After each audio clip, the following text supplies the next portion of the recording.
اللهم صل على سيدنا محمد. آئے دن کیا کیا مصیبتیں آتی رہتی ہیں، اور ان مصیبتوں کے لیے مسلمانوں کی جان مال عزت آبرو کی حفاظت کے لیے 2 سال سے میں ڈیلی 2 گھنٹے مغرب کے بعد کچھ ایسی دعائیں پڑھتا رہتا ہوں جب اپنے گھر پہ رہتا ہوں، کہ ان دعاؤں کی اجازت ہندوستان میں چند ہی ایک کو ہوگی، اور میرے پیر و مرشد آقائے نعمت حضور سرکار مفتی اعظم نے مجھے ہاتھ میں ہاتھ لے کر اپنے تخت پر بٹھا کر ان دعاؤں کی اجازت دی.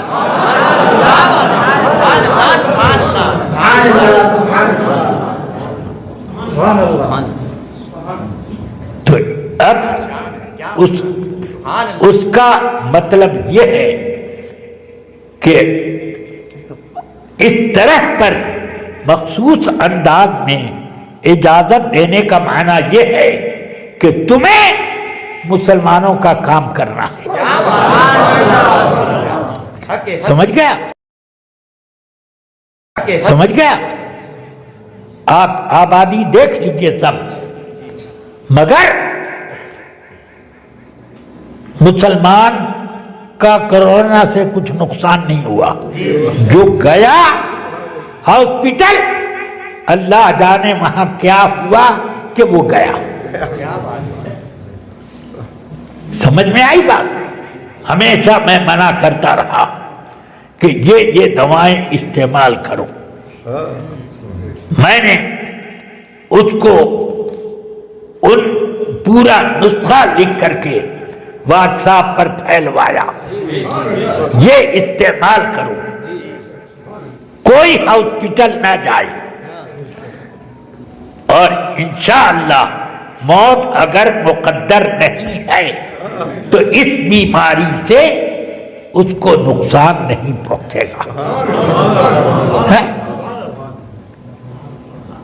میرے بڑے بیٹے مولانا علاء المصطفیٰ بہت سخت بیمار، اٹھنے بیٹھنے کی سکت نہیں. وہ اوپر رہتے ہیں، میں نیچے. اب نیچے سے اوپر کیسے جاؤں دیکھنے، یہ میرے اندر ہمت نہیں ہوتی. نماز پڑھنے گیا، جمعے کی نماز پڑھا کے آیا، محنت جد و جہد کر کے کہ چلو مجھے کسی صورت سے مولوی علاء المصطفیٰ کو دکھاؤ. دیکھا، نبض ٹٹولی ان کے سب آنکھ کان وغیرہ سب دیکھا. میں نے کہا کرونا تو ہوا ہے مگر چیک مت کرانا، اگر زندہ رہنا ہے تو چیک مت کرانا. جہاں چیک کرایا تمہیں ہاسپٹل میں گھسیٹ کے پولیس لے جائے گی. میں یہیں بیٹھ کر ایک نسخہ لکھ دیتا ہوں، اور ابھی منگوا کر استعمال ابھی سے شروع کر دوں. آیا؟ اب وہ میں نے کہا دیکھو اس کو معمولی مت سمجھنا، یہ فیضان صدر الشریعہ ہے. ہاں، اس پر عمل کرو. انہوں نے کہا کہ ٹھیک ہے میں کروں گا. ان میں سکت نہیں تھی کہ وہ میرے پہنچنے پر اٹھ کے بیٹھ سکیں. میں نے ان سے کہا کہ اطمینان رکھو، تمہارا بخار تو کل اتر جائے گا، اور کھانسی نزلہ یہ وہ سب 3 دن کے اندر غائب ہو جائے گا. مگر اس دوا کو تمہیں کم سے کم 1 ہفتہ زیادہ سے زیادہ 11 دن استعمال کرنا ہے. کہ ٹھیک ہے میں استعمال. اب الحمدللہ پھر میں نے بھیجا اوپر کہ پتہ کرو کہ ان کا بخار اترا کہ نہیں. دوسرے دن صبح بھیجا، معلوم ہوا کہ بخار اتر گیا. میں نے کہا ٹھیک ہے، اللہ فضل فرمائے. تو دوا کے کل یہ ہوا، پرسوں میں مدرسے میں پہنچا تو دیکھتا ہوں کہ آپ آفس میں تشریف فرما.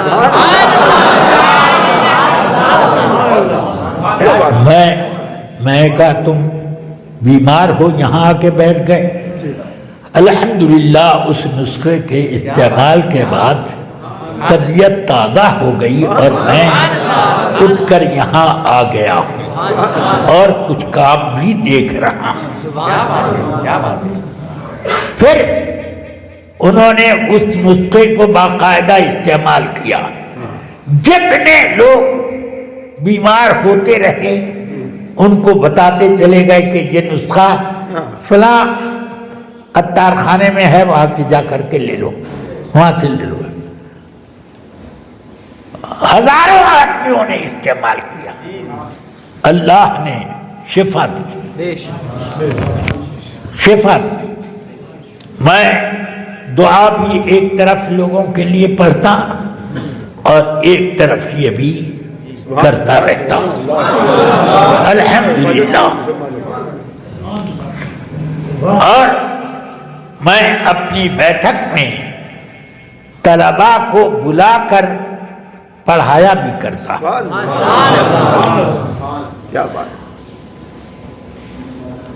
منہ پر لگام سب کے چڑھ گئی تھی، مگر مجھے سال بھر تک لگام کا کچھ ہوش ہی نہیں. جمعے میں، عیدین میں، یہاں تک کہ پولیس بھی آ گئی، داروغہ اور کوتوال اور یہ وہ سب آ گئے، مگر اس کے باوجود میں ویسے ہی رہا. یہ نہ یہ لگایا اور نہ میں نہ ان کو دیکھ کے بھاگا، سامنے کھڑا.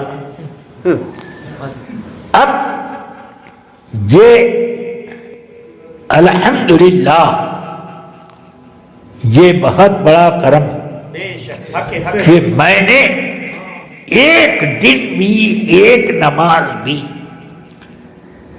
ڈسٹینس کر کے خلاف شریعت والی صف نہیں لگنے دی. سب لوگ مل کر کھڑے ہو جاؤ.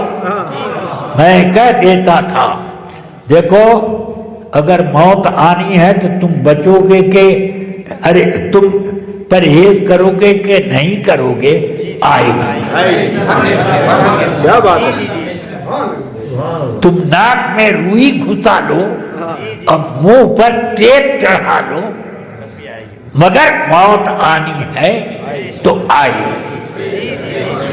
سمجھ میں آئی بات؟ اس لیے تم لوگ یہ سوچ کر کے کھڑے ہو جاؤ کہ موت آئے تو نماز میں آئے، سجدے میں آئے، رکوع میں آئے. لوگوں کو یہ بات سمجھ میں آ گئی. جمعے میں کئی 100 لوگ آ کر کے نماز پڑھتے گئے اور کچھ نہیں. اللہ کا شکر ہے ہم یہ سب کرتے ہیں، مگر جب کوئی عیب دیکھتے ہیں مسلمان میں تو اس پر آگاہ کرتے ہیں. یہ بھی ہماری ایک ذمہ داری ہے. اگر یہ نہ کریں تو کیا ہوگا؟